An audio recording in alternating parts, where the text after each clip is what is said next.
The city market of Zarin was alive with strange colors and loud voices. Tall alien towers stood in the distance, glowing under the twin suns. Crowds of alien traders shouted about spices, metals, and weapons. But in one dark corner of the market, the sound was not of selling, it was of crying. A young alien mother sat on the stone ground, her arms holding a small child close to her chest.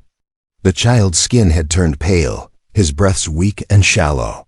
She whispered softly, rocking him back and forth, but his tiny eyes were half closed. His body shook as fever burned through him. Medicine. "Please, someone help," the mother begged. Her voice cracked. Her large, silver eyes were filled with tears. "My child. He needs the medicine." But the crowd walked past. No one stopped. Some aliens shook their heads coldly. Others muttered that medicine was too expensive for beggars.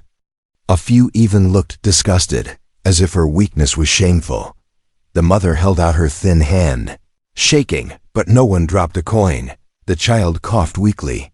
Each cough sounded like a knife cutting her heart. She pressed her lips to his forehead, whispering promises she could not keep, and then footsteps stopped near her. It was not an alien. It was a human. The man stood tall, wearing a dusty jacket and carrying a small travel bag. His dark eyes looked down at the mother, then at the child. He saw the sweat on the boy's face, the shallow rise and fall of his chest. The market noise seemed to fade as he crouched beside them. "What happened?" His voice was calm, but heavy. The mother looked up, afraid. Humans were rare in this city. She hesitated, but desperation pushed her words out. "My son, fever. He needs medicine. But I have nothing. They won't give me credit, please." Her voice broke, her head lowered in shame. The human frowned. He glanced around. Merchants were watching, but turned away when he met their eyes. None wanted to get involved. His jaw tightened. "What medicine?" he asked quickly. She reached into her cloth bag and pulled out a crumpled slip of paper, the prescription. "Zora extract vial, only 1 dose will save him." "But the price," her voice dropped to a whisper. 10 times what I earn in a year." The human's chest felt heavy. He looked at the child again. The boy's lips were turning blue. He stood up suddenly. "Wait here." The mother's heart raced. Was he leaving? Her arms tightened around the child, as if she feared the stranger might vanish forever, just like all the others. But she watched as the human strode across the market toward a glowing shop sign that read Pharma Czar. Inside, the air smelled sharp of chemicals. Rows of glowing bottles lined the walls. The shopkeeper, a bulky alien with 3 eyes, raised his head lazily. "What do you want, off-worlder?" The human placed the prescription slip on the counter. "This, now." The shopkeeper chuckled darkly. "Zora extract? Very rare, very expensive. You don't have enough." His 3 eyes studied him like a predator. "You humans, always thinking you can save everyone. This is not your problem." The human leaned closer, voice cold. "The child outside will die without it." The shopkeeper shrugged. "Then let him die. One less mouth to feed in this world." His hand tapped the counter. "Unless you have the credits." The human reached into his travel bag and counted what he had. It was enough for food and travel, barely enough for a week's survival. He placed the coins on the counter. The shopkeeper laughed. "Half, that's not even." "Half." The human's fists tightened. His eyes burned with anger. He wanted to shout, to punch the alien in the face. But instead, he forced himself to breathe. Slowly, he gathered the coins back into his bag. For a moment, it looked like he was leaving. But he didn't leave. He turned back and said, "Then tell me where else I can get it." The shopkeeper's smile grew sly. "There is a place. Black District. Dangerous. Smugglers deal in such things. But if you go there, maybe you will not." Return alive. The human picked up the slip of paper, turned, and walked out without another word. Outside, the alien mother looked up, eyes wide with hope. Did you get it? The human crouched again. He shook his head slowly. Not yet, but I will. His voice was steady, strong. He touched the child's small hand, which was burning hot. Hold on. Just hold on, the mother gasped. No. You don't understand. The Black District. It's full of killers, thieves. You'll die. The human looked at her. His eyes were firm. Better I risk it than your child die here in the dirt. The alien mother's lips trembled. For the first time, someone had not walked past her. For the first time, someone had spoken with fire in his voice. She wanted to stop him, but the tiny cough in her arms reminded her she had no choice. The human stood, pulling his jacket tight. The sounds of the city returned around them, the market voices, the smells of smoke and spice. He took one last look at the child's face, then turned and walked into the shadows of the city. Toward the dangerous district where few returned. The mother watched him go, whispering to herself, Please, human, come back alive. Asterisk. The human left the alien mother sitting on the cold stone floor, her child trembling in her arms. He promised her he would try, but even he wasn't sure what he could do. The pharmacy lights glared harshly as he stepped inside. Bottles glowed on the shelves, but every one of them was locked behind reinforced glass.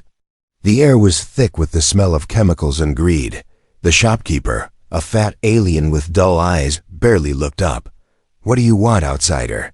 The human placed the prescription slip on the counter. Zora extract, 1 vial. The shopkeeper's lips curled into a cruel smile. Expensive, very rare. You cannot afford it. The human dropped all the credits he had onto the counter. Every coin he had saved for his journey. Enough for food, shelter, travel. His future survival. The shopkeeper scooped them up, weighed them in his clawed hand, then laughed loudly. Not enough. Not even close. Maybe half of half. The human's jaw tightened.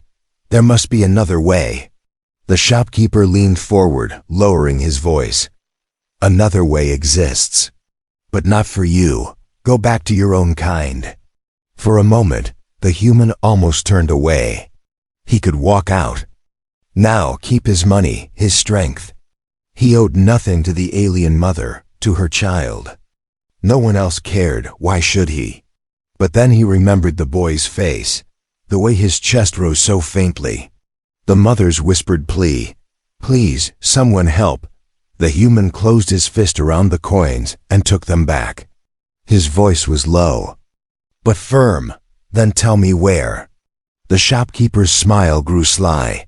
The Black District, there, smugglers deal in Zora extract. Dangerous men, dangerous place.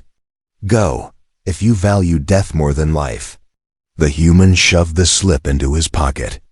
He turned without another word and walked out of the shop. Outside, the alien mother looked up with desperate hope. Did you get it? He shook his head. Not here. But I know where. Her face drained of color. No, not the Black District. It's filled with killers. If you go there, you may never come back. The human crouched low, meeting her silver eyes. If I don't, your son won't see another sunrise. The child coughed weakly, his small hand twitching. The sound cut deeper than any blade. The human rose again, pulling his jacket tight. His body was already weary, but his decision was final. He turned toward the shadows of the city where even the guards feared to go. The mother cried out after him, her voice breaking. Why would you risk your life for us? You don't even know our names. The human stopped, glancing back just once. His eyes were steady, unshaken, because no one else will. And with that, he vanished into the dark streets, walking toward a place where law did not exist, and where only the desperate and the deadly survived. The mother held her son close, whispering through tears, Please, human. Please come back alive. The human stepped into the black district of Zeren. The lights of the marketplace were gone. Here, the streets were narrow, the walls covered in strange glowing symbols. Smoke from burning trash filled the air, and shadows moved behind every corner. The mother's warning echoed in his head: killers, thieves, you'll die. But he kept walking. He clutched the prescription slip in his pocket, his hand never leaving the handle of his old steel knife. His boots crunched on broken glass as alien voices whispered around him. Some stared, some laughed. They had seen humans before, but never one foolish enough to come here alone. At last, he found it, a metal door with a red mark scratched across it. Behind it, he could hear muffled music and harsh laughter. This was the smuggler's den. He knocked once. The door opened with a hiss, and a tall alien with sharp tusks blocked the way. His eyes glowed faint yellow. What does a human want here? The human held out the slip. Zora extract, 1 vial. The tusked alien's grin widened. Medicine. Rare, dangerous, expensive. And why should I sell it to you? The human answered without fear. Because I have something you want. The alien tilted his head. And what would that be? From his bag, the human pulled out a small metal device, an old Earth-made battery, still charged. Among smugglers, human tech was priceless. The alien's grin grew even wider. He snatched the battery, then waved for the human to enter.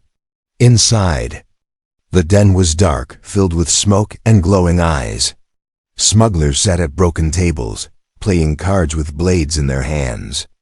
Weapons lined the walls: illegal blasters, plasma knives, poisons in glowing tubes. At the center sat the smuggler chief, a massive alien with scales across his body.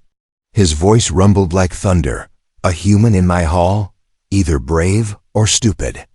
The human did not bow. He simply placed the prescription slip on the table. The child doesn't have long. I need this medicine now. The chief leaned forward, picking up the slip. His yellow eyes scanned it slowly. Then he chuckled. Zora extract. I have it. He lifted a small glass vial from a locked case, its liquid glowing blue. The human's chest tightened. It was real. But, the chief continued, the price is more than a battery. It is blood. The human's jaw clenched. What do you mean? The smuggler leaned back in his chair. We play a game. You fight one of my men. If you win, you take the vial. If you lose. His sharp teeth showed. We keep your corpse and your tools. The hall filled with laughter. The human looked around. Dozens of eyes glowed in the smoke, waiting.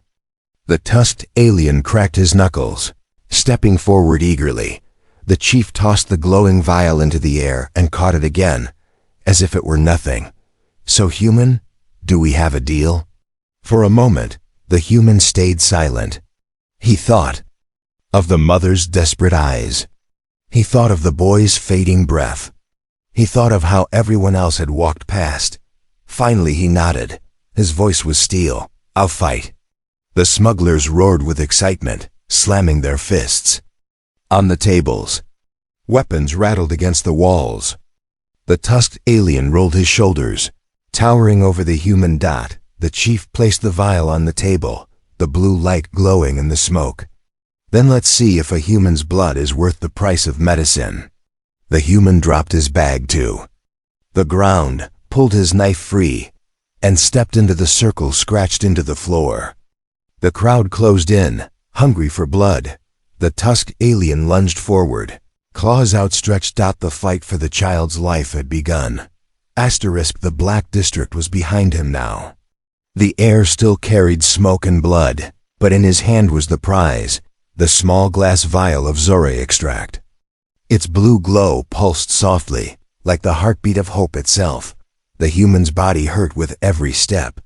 His jacket was torn, his face bruised, and blood dripped slowly from a cut on his arm. The tusked alien had fought like a beast, but the human's blade and stubborn will had won. Barely, every shadow still seemed to watch him as he moved. through the city's narrow streets. He kept the vial hidden in his fist. If anyone tried to take it, he was ready to spill more blood. But he had no time for more fights. The child was slipping closer to death with every passing breath. When he finally reached the marketplace again, the noise felt different. The cries of merchants, the clatter of trade, the hum of alien machines, it all seemed far away. His eyes locked only on the corner where the alien mother sat. She was still there, rocking her child in her arms. The boy was frighteningly still now. His lips had turned gray, his chest barely rising. The human's boots struck the stone fast as he crossed the crowd. The mother's head lifted, her silver eyes wide when she saw him. For a heartbeat, she didn't believe he had returned at all. "You came back," she whispered. Her voice was weak with shock. He knelt in front of her, placing the glowing vial in her trembling hands. "I told you I would." Her fingers shook so badly she almost dropped it. The boy coughed faintly, his body jerking. The mother fumbled with the vial, desperate but clumsy. The human steadied her hands, twisting the seal himself. The sharp smell of medicine filled the air. He lifted the boy's head gently, tilting it back. The child's eyes fluttered weakly. But he did not fully wake. "Stay with me," the human muttered, his voice rough. He pressed the vial to the boy's lips. A drop of glowing liquid slid inside his mouth. Then another. Then the rest. The mother leaned close, tears falling under her child's cheeks. "Please, my son, drink, please." The last drop vanished. The boy's body shivered, then went limp in his mother's arms. For a long moment, there was only silence. The mother's face twisted with horror. Her lips trembled as she shook the child softly. "No, no, don't leave me, not after this." Her cries cut through the market noise, turning heads. The human's heart pounded. He placed his ear close to the boy's chest. The heartbeat was faint, almost gone. "No. Come on, fight," the human whispered fiercely. He laid the child flat on the ground, ignoring the gasps of the onlookers. "Breathe, damn it!" He pinched the boy's nose, pressed his lips to the small mouth, and forced air inside. The aliens around him gasped in shock. They had never seen such a thing. He pressed on the chest, again and again, rhythm steady, desperate. The mother covered her face, sobbing, unable to watch. The human didn't stop. Sweat ran down his face, his arms burned, but he refused to stop. "Breathe, kid, you're not done yet." Then a tiny sound. The boy coughed, choking, his body jerking under the human's hands. His chest rose weakly, then fell again. The human leaned closer, forcing another breath into his lungs. This time, the boy gasped on his own. His chest rose deeper, his small hand twitching as color began to return to his skin. The mother's hands dropped from her face. She froze unbelieving, then cried out with joy. He's breathing." The human sat back, chest heaving. The boy's eyes opened a crack, glowing faint with life. But before relief could fill the air, shadows moved at the edge of the marketplace. Soldiers in dark armor appeared, pushing through the crowd. Their eyes scanned the area, their weapons glinting in the light. One of them pointed at the human. "There, that's him." The mother's joy turned instantly into terror. The human's jaw tightened, his hand falling toward his knife once again. The child had been saved. But now, someone wanted him dead. The boy lay on the ground, his tiny chest rising and falling slowly. Each breath was weak, but it was life. The alien mother held his hand tightly, whispering thanks again and again, tears streaming down her face. The human wiped the sweat from his brow. His muscles ached from the fight and from forcing air into the boy's lungs, but relief had started to wash over him. The medicine had taken hold. The child had a chance, but that fragile moment of peace shattered when the soldiers stepped into the circle. Their heavy boots struck the stone, and the market crowd shrank back instantly. Everyone knew their armor dark plates etched with the crest of the city rulers. One soldier, taller than the rest, pointed directly at the human. His voice boomed through the square. "You, human outsider. By order of the council, you are under arrest." The human rose slowly, his knife still in his hand. His eyes narrowed. "Arrested for saving a life?" The soldiers sneered. "You interfered with council law. Medicine is not free. You humiliated our system. That crime carries death." Gasps rippled through the crowd. The mother shook her head, wildly pulling her child closer. "No, he saved my son." Without him, the soldier slammed his spear to the ground, silencing her. "Quiet, woman. His fate is sealed." The human stepped forward, standing between the soldiers and the mother. His body was tense, ready to fight, even though he was outnumbered. The bruises on his face made him look even more dangerous, his dark eyes burning with defiance. "You want me?" he growled. "Then come and take me." The soldiers raised their weapons in unison. The market square froze. No one dared move. No one dared breathe. The mother clutched her son to her chest, her silver eyes wide with fear. The child stirred weakly, his voice a faint whisper. "Mama, who's that man?" She looked at the human's back, standing firm against armored killers, and her lips trembled. "The one who saved you." The first soldier lunged forward, spear thrusting toward the human's chest. The human twisted aside, his knife flashing, sparks flying as steel met alien alloy. The sound echoed like thunder through the square. The crowd erupted into chaos, some fleeing, some staying to watch. For them, this was forbidden, yet they could not look away. The human's knife cut across the soldier's arm, forcing him back. But two more rushed in, their weapons raised. He dodged one strike, but the other grazed his side. Tearing his jacket and drawing blood. The mother cried out, wanting to run to him, but fear held her still. Her son clung to her, eyes wide with confusion. The human fought like a cornered wolf. Every strike, every movement was survival. But there were too many. The soldiers circled him, waiting for an opening. His breaths came heavy, his strength fading. One soldier shouted, "End this," and charged from behind. The human spun, barely blocking the blow, but the force drove him to one knee. His knife shook in his hand. The commander raised his weapon for the final strike. "This is the price of defiance, human," the mother screamed. The child's weak voice called out, "No!" And then a sudden roar filled the marketplace. The ground trembled. From the shadows at the edge of the square, more figures appeared. Not soldiers, not merchants, outsiders, faces from the Black District. Smugglers, fighters, even the tusked alien the human had defeated earlier. His arm still bandaged, they pushed into the square, weapons drawn, their eyes locked on the council soldiers. Crowd gasped again. Nobody understood what was happening. The tusked alien pointed at the human, his deep voice echoing, "Council or not. This man fought with honor. He saved a child. If you want his blood, you'll have to take ours too."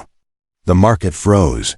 The human, bleeding and breathless, lifted his head in shock. The mother's eyes widened with disbelief, and the soldiers hesitated. The market square was no longer silent. On one side stood the armored council soldiers, weapons glowing with deadly energy. On the other side, a group of smugglers and fighters from the Black District had formed a line. Their eyes burned with defiance. In the middle stood the human, bloodied, breathing hard, yet still unbroken. Behind him, the alien mother clutched her child, her heart pounding so loudly she thought it might shatter her chest. The commander of the soldiers barked, "Step aside, all of you. This human is guilty of breaking our law. Help him, and you share his punishment." The tusked alien who had once fought the human stepped forward, raising his thick arms. "I saw him risk his life for medicine. He could have left that child to die. But he didn't. If saving life is a crime, then maybe your law is rotten. Gasps spread through the crowd. The smugglers were dangerous, yes, but even they rarely challenged the council so openly. The commander's eyes narrowed. You dare question the council? He raised his spear high. Then die with him. The human stepped forward before blood could spill again. His voice was rough but steady. Enough. You want me? Take me. Leave them out of it. The mother's eyes filled with tears. No, you don't deserve this. The boy, still weak but conscious now, whispered, Don't let them. Take him. His small hand clung to her sleeve. The commander smirked. Ah, so the human is noble. How touching. But your words cannot undo the crime. Your kindness insulted the council. Our system is built on power, not pity, and now you must pay the price. He motioned to his soldiers. They moved forward, tightening the circle around. The human dot the smugglers growled, readying their blades and pistols. For a moment, it looked like the square would explode in bloodshed. Merchants closed their stalls. Families grabbed their children and ran. The air crackled with the weight of what was about to happen. The human's hand tightened on his knife. His body screamed with exhaustion, but his spirit refused to bend. If this was the price of saving a child, he was ready. But then, something unexpected happened. From the crowd, voices began to rise. Aliens, ordinary traders, workers, mothers stepped forward. He saved a child, one shouted. He fought where we turned away, another said. He showed more honor than the council ever has, a third voice cried. Soon, dozens of voices joined in, echoing across the square. For the first time, the people themselves were standing against the soldiers. The commander's face twisted with anger. Silence, all of you. He turned his spear toward the crowd. If you stand with him, you will suffer his fate. But no one stepped back. In fact, more stepped forward. The human looked around in shock. He had come here alone, ready to bleed alone, but now strangers were standing with him. The alien mother stood tall, her silver eyes burning with courage. She held her child up for all to see. His small chest rose and fell, alive because of the human's hand. This man is no criminal, she shouted. Her voice rang clear. He gave us what the council would not. He gave us hope. The crowd roared. The square shook with the sound of rebellion. The commander snarled, his authority slipping. Enough. Kill the human. Now. The soldiers raised their weapons, aimed not just at the human now, but at the growing crowd. The human tightened his grip on his knife, heart pounding. He knew what was about to happen. He had sparked something bigger than saving one child. And the price of kindness might be war. The first soldier's weapon lit up, ready to fire. And then a sharp, high-pitched alarm split the air. Sirens screamed across the city. From the skies above, massive council warships descended, their shadows covering the square. The council wasn't just sending soldiers anymore. They were sending an army. The sirens shook the air.